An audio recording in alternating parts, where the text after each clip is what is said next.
안녕하세요 여러분, 제리입니다. 옷 만들기 기초 수업 이제 세 번째 시간이 됐는데요. 지난 두 번째 시간에 옷 만들기를 위해서 우리가 꼭 필요로 하는 필수적인 세 가지에 대한 얘기를 나눠봤어요. 그래서 첫 번째는 재봉틀이고, 두 번째는 패턴이고, 세 번째는 원단. 이 세 가지만 있으면 사실 옷을 만들 수가 있잖아요. 그렇죠? 이제 세 번째 시간인 오늘은 본격적으로 이제 패턴에 대한 이야기를 해볼 건데, 패턴 읽는 법이라는 제목을 한번 붙여봤습니다. 우리가 패턴이 항상 어려워. 사실 옷 만들기라는 것 자체가 굉장히 어렵게 느껴지지만 그 중에서도 패턴이 되게 어려운 것 같아. 이런 생각 많이들 하게 되잖아요.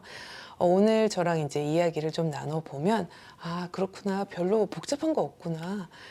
심플하구나. 이런 생각 아마 가지실 수 있지 않을까 기대하고 있어요. 패턴은 크게 이제 두 가지로 나눌 수가 있겠어요. 하나는 종이 실물 패턴이라고 해서 우리가 집으로 택배를 주문하면 택배로 와. 그래서 그걸 딱 펼쳐보면 실제로 종이에 패턴이 이렇게 그려져 있는 그런 패턴이 있겠고요. 두 번째로는 이제 PDF 패턴이라는 게 있어요.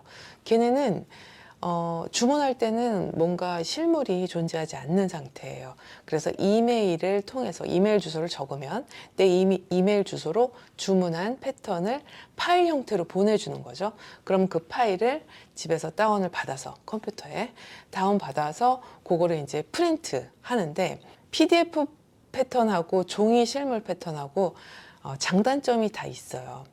먼저 종이 실물 패턴부터 이제 말씀을 드리면, 우리나라에서는 아직까지는 종이 실물 패턴을 훨씬 더 좋아하십니다. 한 90% 이상이 종이 실물 패턴을 주문을 하세요. 그 이유는 뭐냐면, 그 종이 실물로 이렇게 나와 있기 때문에 하나의 커다란 종이에 패턴이 쫙 그레이딩이 되어 있어요. 모든 사이즈가 대부분. 작게는 X 스몰부터 스몰, 미디움, 라지, X 라지, 더블 라지 이런 식으로 쫙 이제 착착착착 그레이딩이 되어 있고, 내가 원하는 사이즈의 패턴을 거기에서 이제 베껴서 사용을 하면 되게 되어 있는 거죠. 이 패턴이라는 것이 우리 몸에 맞는 사이즈이기 때문에 굉장히 클 수밖에 없잖아요. A0 사이즈, 흔히 우리가 얘기하는 전지 사이즈로 되어 있습니다.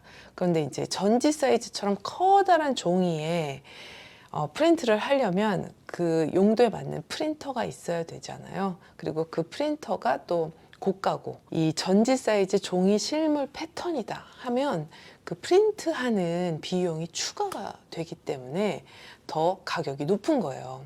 그 대신 우리가 편하게 집에서 이제 택배로 받아서 바로 사용할 수 있다. 그런 장점이 있겠고요. 이 PDF 패턴은 전지 사이즈 프린트 비용이 들어가지 않기 때문에 그 프린트 비용이 빠지면서 훨씬 종이 실물 패턴에 비해서 좀 저렴한 그런 장점이 있습니다. 우리가 가정에서 프린트를 해서 사용하는데 대부분 이제 A4 사이즈 프린터가 있을 것이고, 거기에서 프린트를 하다 보면 대충 한 30장에서 많이는 막 50장, 60장까지 나와요. 그러면 그거를 막 프린트 해가지고 선에 맞춰서 이제 착 붙여서 커다란 전지 사이즈를 내가 직접 만드는 거죠. 그걸 다 붙이고 나면 종이 실물 패턴 받은 거랑 똑같이 이제 거기에다 베껴서 사용을 하거나 오려서 사용하거나 이렇게 사용을 하게 되는데요. 주문하면 굉장히 빠른 시간 내에 그 파일을 이메일을 통해서 받을 수 있다는 장점이 있어요. 그래서 나는 오늘 당장 뭔가 블라우스를 하나 만들고 싶은데 두근두근 하면서 이거 택배로 기다릴 수 없어, 빨리 만들고 싶어 하면 PDF 패턴을 주문하면 몇 시간 내에 받아볼 수 있겠죠. 그래서 프린트해서 빠른 시간 내에 작업할 수 있다, 이런 장점이 있고, 저렴하다, 종이 실물 패턴보다 저렴하다, 이런 장점이 또 있어요. 단점은 그거 하나하나 다 붙여야 되는 단점이 있고요. 그것도 조금 힘이 든데, 붙이다 보면 어느 순간 이게 맞지 않는 것 같은 느낌이 들 때가 있어요. 그건 왜 그러냐면, A4 용지 프린터를 사용을 해서 프린트를 하잖아요. 프린트하기 위해서 그 밑에다 우리가 종이를 가지런하게 이제 두껍게 해서 이제 넣어 놓잖아요. 그럼 거기서 한 장 한 장 나오면서 프린트가 되는 건데, 하다 보면 프린트에서 변수가 생기는 거죠. 하나는 똑바로 나오더라도 다른 하나는 약간 삐뚤게 나온다거나 이런 식으로 나오다 보면 우리가 선을 맞춰서 붙이려고 해도 어느 순간 약간 어긋나는 것 같은 느낌이 들 때가 있어요. 붙이다 보면 막 머리를 부여잡고 이거 너무 안 맞아, 힘들어, 이런 생각 하게 되거든요. 그런 점을 감안해서 전체적인 선이 맞도록 맞춰서 오려서 사용하거나 하면 별 무리가 없습니다. PDF 패턴을 또 좋아하시는 분들은 PDF만 또 주문해서 사용하시거든요. 그런 장단점이 있다는 거. 그래서 다시 이제 종이 패턴 이야기로 넘어오면 종이 패턴도 여러 가지 종류의 종이에 프린트가 되는 그런 패턴들이 있어요. 특히 이제 우리나라에서는 필기할 때 쓰거나 이런 노트 같은 느낌의 모조지라고 하죠. 그런 모조지에다가 많이 프린트를 해서 사용을 하고요. 이제 두껍고 빳빳하고 보관이 좀 용이한 그런 장점이 있어요. 근데 이제 미국이나 유럽 쪽에서 사용하는 패턴지를 보면 걔네들은 트레이싱지라고 하는 비치는 그런 종이에다 많이 사용을 하더라고요. 몇 번 사용을 해봤는데 그거는 잘 찢어지기 때문에 우리 같이 사용을 하다 보면 좀 화가 날 수가 있어요. 그 사람들이 사용하는 방식은 핀으로 꽂아서 패턴을 그런 식으로 사용하는 방식으로 하기 때문에 트레이싱지에다가 하는 것이고 그렇습니다. 그것도 이제 개개인에 따라서 호불호가 달라지겠죠. 이제 패턴이 준비가 됐으면 가장 먼저 해야 될 거는 이제 사이즈를 결정하는 일을 해야 되거든요. 각자 몸마다 이제 사이즈가 다 다르니까요. 내 사이즈가 과연 무엇인지, 이 패턴에 맞는 사이즈는 나한테 무엇인지를 결정해야 됩니다. 보통 이제 패턴을 받으면 패턴이 있고 패턴 설명서라는 게 있잖아요. 그 설명서를 보면 막 글자가 너무 많이 나와 있으니까 머리가 사실 굉장히 아파요. 어디서부터 어떻게 봐야 되는지 모르겠고, 그리고 패턴을 또 펼쳐보면 더 모르겠는 거예요. 막 선이 복잡하게 쫙 그려져 있고 막 기호 같은 게 있고 막 이러니까 머리가 아파요. 그래서 다른 거 다 제쳐두고 저는 여러분 사이즈를 먼저 보시라고 말씀을 드리고 싶어요. 설명서를 보면 첫 부분에 대부분 다 첫 부분에 사이즈 표기가 나와 있을 거예요. 근데 이제 두 가지의 사이즈가 있습니다. 대부분은 우리의 신체 사이즈를 측정할 수 있는 게 나와 있고요. 두 번째는 완성 사이즈라는 게 나와 있어요. 그래서 신체 사이즈는 우리의 몸 신체 사이즈를 얘기하는 건데 가슴, 허리, 엉덩이 둘레, 뭐 팔 둘레가 나와 있는 곳도 있고요. 여러 가지로 나와 있을 거예요. 그거를 재서 내 사이즈가 혹시 대충 얼마쯤 되나 이제 가늠을 해보는 거고요. 완성 사이즈라는 거는 옷을 완성했을 때 그 옷을 측정했을 때 사이즈예요. 그러니까 뭐 예를 들면 제가 지금 입고 있는 이 옷이 맨투맨 티셔츠를 만든 것인데 지금 이렇게 보시면은 굉장히 가슴 둘레가 큰 거 보이시죠? 그래서 이 옷 같은 경우에 완성 사이즈를 그 표에 나와 있는 걸 보면 가슴 둘레가 어마어마하게 클 거예요. 이 완성 사이즈라는 거는 먼저 내가 만들려는 옷의 그 옷 패턴의 디자인을 잘 고려를 해야 됩니다. 이렇게 널널한 사이즈의 난 맨투맨 티셔츠를 만들겠어. 그럼 가슴 사이즈가 큰 게 당연한 거죠. 근데 내가 만들려는 옷의 디자인이 뭐 예를 들어서 조끼야. 그러면 약간 이게 몸에 꽉 맞는 그런 조끼를 내가 만들려고 하는데 그럴 때 완성된 사이즈를 한번 보는 거죠. 실제로 내가 실측을 했을 때 내 가슴 사이즈는 90인데 완성했을 때 그 조끼의 가슴 사이즈가 96이네? 그러면 내 가슴 사이즈가 지금 90인데 딱 6cm만큼 좀 여유가 있다는 거잖아요. 그럼 적당할까? 보통 그렇게 생각이 들잖아요. 내가 6cm 정도면은 둘레에서 6cm 정도가 남는다 그러면은 괜찮은 건가? 널널한 건가? 잘 모르겠어. 그쵸? 그럴 때는 내가 가지고 있는 옷을 한번 재어보는 게 좋아요. 예를 들어서 아까 말씀드린 그런 조끼 같은 경우에 약간 가슴이 타이트하게 입는 조끼인데 내가 가지고 있는 옷 중에서 뭐 그런 옷이 뭐가 있지? 셔츠. 내가 입는 옷 중에 약간 셔츠가 조금 타이트한 셔츠가 있어. 그러면 그걸 한번 재보는 거죠. 셔츠도 앞에 단추가 쪼르륵 달려 있고 그 조끼도 앞에 쪼르륵 단추가 달려 있잖아요. 그러니까 그런 거는 약간 비교 우위가 되겠죠. 셔츠 입었을 때, 난 좀 이렇게 이 정도면은 활동하기도 괜찮고 널널하고 괜찮네. 그래서 셔츠의 가슴 둘레를 재봤더니 100이야. 그러면 10cm, 내 가슴 둘레보다 10cm는 있어야, 나는 편안하게 느끼는구나. 이런 추측을 할 수 있잖아요. 그래서 조끼의 사이즈를 선택할 때 가슴둘레가 96이야. 그러면 에이 안 되겠네. 나한테 좀 타이트하겠어. 그러면 100 정도 되는 가슴둘레를 가진 사이즈는 뭐지? 하고 그 사이즈를 선택을 하는 거죠. 네, 그렇게 하면은 조금 실수가 없더라고요. 제가 이걸 왜 중요하다고 말씀을 드리냐면 다 옷을 완성했을 때 있잖아요. 옷을 딱 입었는데 마음에 들어, 성공적이야, 이런 느낌이 딱 들려면 내 몸에 잘 맞는 사이즈를 선택하는 게 엄청나게 중요한 성공의 요인이 된다는 거예요.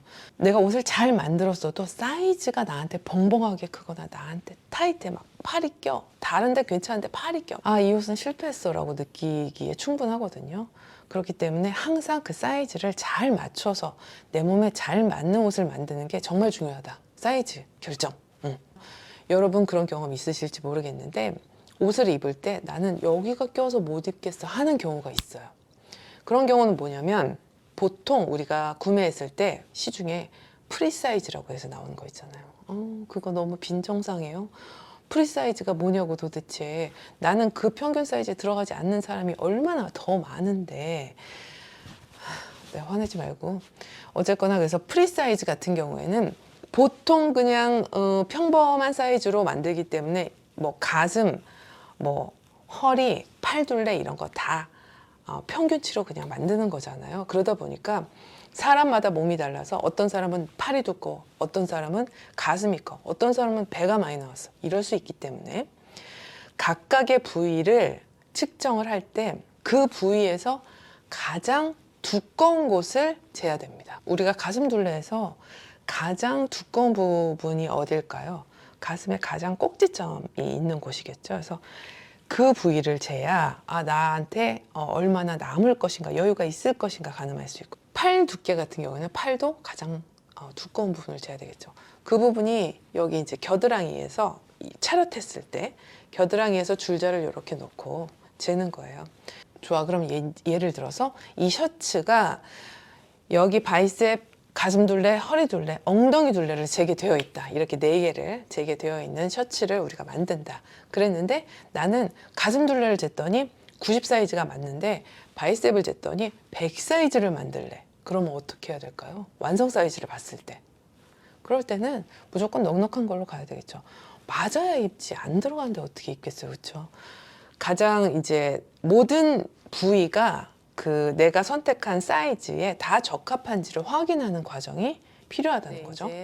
사이즈를 결정을 했어요. 그러면 그 설명서에서 이렇게 보면은 사이즈가 결정이 되면 벌써 패턴을 딱 펼치고 싶은 마음이 있어요. 근데 패턴을 펼치기 전에 우리가 한 가지 더 해야 될 게 뭐가 있냐면 디자인을 파악하는 일이 굉장히 중요해요. 그러니까 그 패턴마다 가지고 있는 디자인이 있잖아요. 근데 그냥 대충 눈으로 우리가 구매할 때 보고서 예쁘다, 나도 이렇게 입어야지 하고 그냥 작업을 시작하는 것보다 디자인을 면밀히 좀 관찰을 한 후에 작업을 시작하면 작업 시간이 훨씬 더 줄어들 수 있어요. 그러니까 그만큼의 이해도가 높아지기 때문에 대부분 패턴을 만들 때 그 옷이 어떻게 생겼는지 자세한 일러스트로 표현을 하게 되어 있거든요. 그 일러스트를 좀 훑어볼 필요가 있어요. 어디에는 주머니가 들어가는구나. 주머니가 이 옷은 옆으로 들어가는 거였지. 이 옷은 뭐 단추가 6개구나. 또 이 옷은 가슴 주머니가 달렸네. 커프스가 조금 독특하게 생겼네. 여기에 주름이 들어가는구나. 막 이런 것들을 조금 자세히 봐둘 필요가 있다는 거예요. 일러스트만 봐서는 잘 모르겠는데 그러면 그 모델이 입은 사진들 있잖아요. 그 모델 사진들을 보면서 입었을 때 얘는 배 부분이 조금 널널한 디자인이네. 입으니까 이 조끼가 조금 엉덩이에서 조금 많이 올라오는 디자인이네. 뒤에 있는 벨트가 뭐 이렇게도 할 수 있고 저렇게도 할 수 있네. 그래서 그 디자인이 좀 파악이 되면 패턴을 펼쳤을 때 훨씬 이해도가 높아지거든요. 그래서 여기 아까 그 선이 여기에 들어가는 다트구나. 아까 그 단추가 6개 있더니 이게 단추 이렇게 넣으라고 하는 거구나. 단추를 넣기 위해서 여기에 실표뜨기를 하라는 거구나. 이런 식으로 유추를 하면서 훨씬 더 이해도가 높아지기 때문에 작업 시간도 줄어든다는 거죠. 네, 좋습니다. 이제는 그래서 이제 패턴을 펼칠 수가 있어요. 패턴을 펼쳐보면 조금 복잡하게 보이는 것들이 있는데 그거는 우리가 평소에 보지 않던 어떤 기호 같은 것들이어서 복잡하게 느껴지는 거거든요. 근데 이 기호라는 패턴 기호라는 거는 보통 이제 우리가 패턴 기호하고 인터넷에 쳐보면 되게 복잡한 것들도 많이 나와 있는데요. 우리가 구매해서 사용하는 그런 패턴들은 굉장히 직관적으로 알 수 있는 패턴 기호들만 몇 가지 단촐하게 사용을 하고 있어요. 어떤 디자이너가 패턴을 만들면서 나는 이런 옷을 만들 거야 라는 의도를 그 작업하시는 분한테 전달하기 위해서 기호로 표시를 하는 거잖아요. 그러니까 이렇게 만들어 주세요 하는 요청 사항을 넣는 거죠. 우리는 전문적으로 옷을 막 이렇게 계속 똑같은 옷을 만들어내는 사람들이 아니고 각자 가정에서 내가 원하는 옷을 만드는 그런 취미생활을 하는 사람들이기 때문에 이 패턴을 만드시는 분들이 그걸 감안해서 굉장히 직관적으로 알아들을 수 있는 기호만 사용을 합니다. 그래서 크게 걱정은 하지 않아도 되는데 그 중에서 그러니까 대부분 설명서에 뭐 예를 들어서 뭐 주름을 넣습니다. 뭐 이런 식으로 이렇게 서술해서 우리가 알아듣기 쉽게 말을 해주지만 그런 말로 표현할 수 없는 반드시 있어야 되는 기호가 몇 가지가 있는 거예요. 그 몇 가지에 대한 이야기를 이제 오늘 저랑 한번 배워볼게요. 먼저 뭐가 있냐면 식서. 그쵸?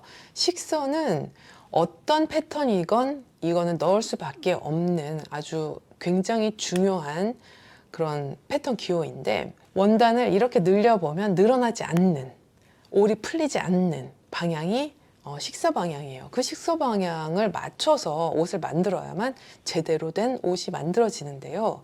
이거는 우리가 이제 나중에 바느질 할 때도 얘기할 거고 또 재단을 할 때도 더 깊게 자세히 이야기를 나눌 거예요.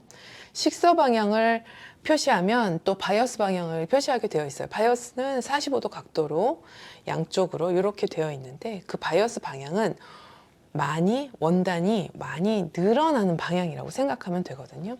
그러니까 직조가 이렇게 세로, 가로 이렇게 짝짝짝짝 이제 원단이 실들이 엉키면서 짜여져 있기 때문에 45도 늘렸을 때 직 하면서 공간을 조금 늘려주게 되어 있거든요. 그 방향을 우리가 바이어스 방향이라고 해요. 그래서 대부분 바이어스 방향으로 재단을 할 경우에는 우리가 늘어날 것이다 라는 것을 감안하고 아니면 바이어스 테이프라는 것 자체도 바이어스 방향으로 잘라서 늘어나는 그 특징을 이용을 해서 또 옷에 적용을 하도록 되어 있는 것도 있죠. 이제 두 번째는 다트가 있는데요. 다트는 우리 신체가 평면이 아니잖아요. 곡선이 있습니다. 꼭. 그러니까 여성들 같은 경우에는 가슴이 나왔고 허리는 들어갔는데 배 부분 이렇게 볼록하게 나올 수 있고 엉덩이가 또 이렇게 볼록하게 나올 것이고 그런 부분을 그냥 평면적으로 옷을 만든다면 울 수 있잖아요. 넓은 것과 좁아지는 것이 같이 이제 합체가 되려다 보니까 그 부분을 어떻게 해야 되지? 다트라는 걸 넣어서 약간 입체로 만들어주는 거죠. 그래서 그 다트 표시는 어느 지점을 딱 콕 집어서 표시를 해줘야 되는 거기 때문에 말로 설명할 수 없어서 그 부분에는 다트 표시가 반드시 기호로 들어가게 되어 있어요. 그래서 그 표시를 알아둬야 되고요. 세 번째는 이제 접는 선이라는 게 있어요. 그거는 이제 원단을 반으로 접어서 우리가 대칭이 되도록 만들어서 재단을 하라는 건데 예를 들어서 이런 티셔츠를 하나 만들 때 이 패턴이 반쪽만 들어있는 경우가 많이 있어요. 요거를 대칭으로 이렇게 딱 뒤집으면 똑같은 오른쪽 왼쪽이 만들어지겠잖아요. 그래서 그런 부분을 표시하는 대칭선, 이 좌우 대칭이 되는 표시를 할 때 하는데 요거는 조금 다들 다르게 표시를 하시더라고요. 그래서 동그라미를 반으로 쪼갠 것처럼 생긴 표시를 하는 곳도 있고요. 또 점선으로 표시를 하는 곳도 있고요. 또 어떤 곳은 화살표로 해서 폴드 라인이라고 하든지 접는 선 이렇게 해서 표기를 하는 경우도 많이 있더라고요. 재단을 하면 양쪽이 똑같이 재단이 되는구나. 그런 것만 알아두면 쉽게 눈치챌 수 있는 거죠. 그 다음에 꼭 알아야 될 게 뭐가 있냐면 이제 이즈 스티치. 우리나라 말로 오그림이라고 하더라고요. 나 그 말 너무 마음에 들었다니까. 오그리는 거 있잖아요. 이렇게 착. 근데 얘는 주름을 이렇게 잡듯이 뭔가 선이 생기도록 이렇게 해서 주름을 잡으라는 게 아니고, 오그림이라는 거는 이즈 스티치라고 하는데, 그러니까 그 부분에 어느 정도의 여유를 주되 주름이 잡히지 않도록 하는 방법이에요. 그 표시는 대부분 패턴에 들어가 있어요. 그래서 약간 이렇게 하고 하던지, 아니면 이렇게 하고 그 밑에 줄을 긋던지, 이런 식으로 되어 있는데, 주름이랑 약간 헷갈릴 수 있잖아요. 그래서 문자로 표기를 해주던지, 아니면 설명서에 여기는 주름을 잡으세요 라고 하던지, 뭔가 이런 따로 설명이 들어가 있습니다. 그래서 그걸 잘 읽어보고 하면 되는데, 대부분 이렇게 하면 거기에 주름을 잡아라, 아니면은 이제 is를 넣어라, 그 둘 중에 하나거든요. 그걸 알아두면 좋겠고, 그 다음 이제 턱주름이라는 게 있잖아요. 반듯하게 우리 이제 예전에 주름치마 만들 때처럼 주름이 착착 잡히는, 그런 딱 눈에 보이는 일자의 주름을 잡을 때 그 표시가 약간 초보자한테는 뭐야 이거 어떻게 하는 거야, 이렇게 좀 어렵게 느껴질 수 있는데, 저도 그랬는데 이제 외워두는 거죠. 그 표시는 주름을 잡으라는 거고, 빗살 무늬는 높은 곳에서 낮은 곳으로 접어라는 표시입니다. 그래서 그거를 외워두면 맞주름일 때도 뭐 높은 곳에서 낮은 곳으로 이렇게 접으면 되고, 뭐 높은 곳에서 낮은 곳으로 이런 식으로 이렇게 접으면 되는구나. 그거는 네, 많이 경험하면서 이제 외워두면 되는 기호입니다. 이제 마지막으로 뭐가 있냐면 너치라는 게 있고요. 또 이제 실표뜨기라는 게 있어요. 이 기호도 굉장히 중요해요. 우리가 이 패턴을 이해하는데 정말 너무너무 중요한 두 가지인데, 이 너치 같은 경우에 세계적으로 이것도 통일이 되어 있지 않아요. 여러 가지로 표시할 수 있더라고요. 너치는 어떤 표시냐면, 어디랑 맞춰서 우리가 같이 재봉을 할 때, 그때 그 너치끼리 맞춰라는 말이에요. 바지를 우리가 만드는데요. 허리서부터 바지 밑단까지 긴 바지 쭉 내려가는데 너무 진짜 멀고도 험한 길이잖아요. 거기에 너치를 앞판하고 뒷판하고 같이 맞출 수 있는 너치를 2개 아니면 3개 정도 이렇게 넣어주는 거예요. 그러면은 가면서 너치끼리 딱 맞았나 확인하고, 또 가면서 또 확인하고 또 확인할 수 있기 때문에 이 먼 길을 갈 때 훨씬 편하고 정확한 재봉을 할 수가 있는 거거든요. 그래서 예전에도 제가 말씀드렸지만, 너치가 많다는 건 그만큼 정확한 재봉을 위해서 이 패턴을 만든 사람이 의도해서 넣어준 것이다, 이렇게 느끼면 되는데, 그러니까 우리가 예전에 어렸을 때 엄마가 너 심부름 갔다 와, 저기 삼거리에 있는 약국에 가서 무슨 약 사와 라고 이제 심부름을 보내시면 겁이 나잖아요. 나 저기까지 혼자 약국까지 갔다가 오는 길에 길 잃어버리면 어떡하지, 뭐 별난 생각 많이 하게 되는데, 그럴 때 만약에 엄마가 이정표를 찍어주는 거죠. 우리 집 앞에 저기 가게, 구멍가게 있지? 그 구멍가게에서 조금 더 가면 쌀집 있지? 그 쌀집 지나면 조금만 더 가면 이제 거기 약국이야, 이렇게 알려주시면 구멍가게 갔다가 그 다음에 쌀집 갔다가 바로 코앞에 약국이네, 이렇게 안심하면서 우리가 길을 잃지 않고 갈 수 있는 것과 같다라는 생각이 들었어요. 이 너치라는 게 길을 인도해주는 뭔가 그런 이정표와 같은 것이다. 근데 이제 보통 그 표기가 딱 맞췄을 때 어떻게 맞아 떨어지도록 뭐 네모나게 하든지 세모나게 하든지 뭐 동그랗게 하든지 간에 그 부위가 딱 맞도록 같은 크기로 표시가 되어 있다는 거. 네, 그렇게 사용을 하면 되고요. 그 다음에 이제 실표뜨기라는 게 있어요. 실표뜨기 같은 경우에는 이거 꼭 해야 하는데, 이런 생각 굉장히 많이 합니다, 하다 보면. 근데 옷을 많이 만들다 보니까 이 실표가 굉장히 중요하다는 걸 또 알 수 있어요. 어떤 경우에 이 실표를 하냐면, 패턴의 가장자리에 내가 표시를 하고 싶으면 너치를 넣어주면 되고요. 패턴의 중간에 내가 어떤 표시를 해주고 싶으면 실표를 넣어주는 거예요. 2장을 똑같이 표시해야 될 때, 그래서 오른쪽 왼쪽 똑같은 부위에서 다트가 끝나도록 표시하고 싶을 때 거기에 실표로 표시를 해서 양쪽에 같은 부위를 표시해 준다, 이렇게 이해를 하면 되겠고, 또 어떤 경우에는 약간 복잡한 구조에 그런 여밈을 만들거나 할 때 여기서부터 여기까지만 재봉해라. 그 다음에 거기 가위 좀 넣고 거기 뒤집을 거야. 뭐 이런 식의 설명을 넣어줄 때 거기까지만이라고 표시하기 위해서 거기에 실표를 넣는 경우도 굉장히 많이 있고요. 네, 오늘 그래서 이렇게 패턴 읽는 법에 대해서 이야기를 나눠봤고요. 패턴을 읽을 줄 알면 이제 옷 만드는 거에 대해서 훨씬 자신감이 좀 붙거든요.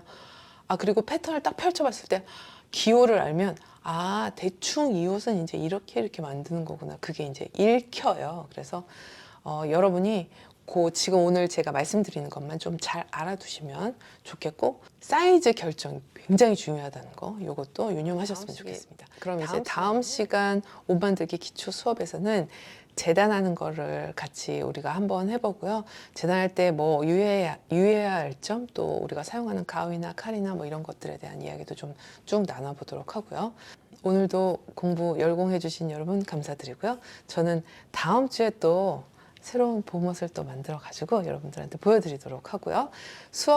옷 만들기 기초 수업 영상은 다다음 주에 다시 또 찾아오도록 하겠습니다. 봄이 옵니다. 그러니까 봄이 오니까 옷 만들고 싶은 거 너무 많잖아요. 사실 저도 지금 리스트 쫙 적어놨어요. 만들고 싶은 거.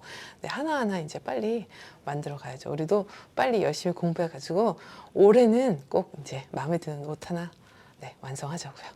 그러면 다음 시간에 봬요. 감사합니다, 여러분. 안녕.